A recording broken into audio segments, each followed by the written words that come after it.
Altså, butikken hedder jo Beards & Bikes, og det er jo fordi, at vi har alle de her gamle, klassiske, moderne motorcykler. Og så synes jeg jo, at en lille barbershop ville passe fint ind i hjørnet. Det er meget gentlemansagtigt, og duften af benzin og skægolie, det er jo, altså, det kan næsten ikke være mere, det kan næsten ikke være bedre.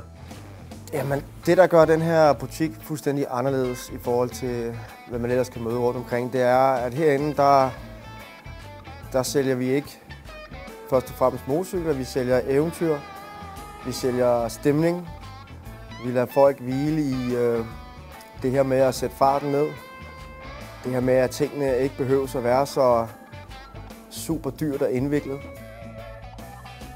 Der er ikke noget hernede, der er tilfældigt. Alt er nøje udvalgt til at afspejle den historie, som jeg godt kunne tænke mig at fortælle, både med butikken, men også med motorcyklerne.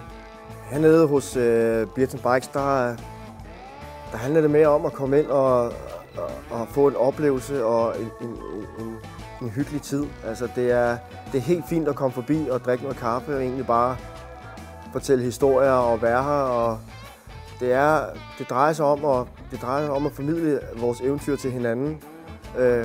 Jeg har bare forholdene i den her specielt opbyggede butik, der gør, at det er et interessant sted at komme, hvis man er entusiast. Jeg skal jo ud og køre skov her til maj, jo. Og jeg glæder mig vanvittigt til at møde alle de andre derovre. Den nye Himalayan kommer også derover. Jeg har selvfølgelig Jones med, og den må I også godt komme og pille og rode med. I må også godt køre en tur på den. Det bliver super interessant at sidde omkring bålet og fortælle historier med de gamle ryttere, der formentlig dukker op derovre.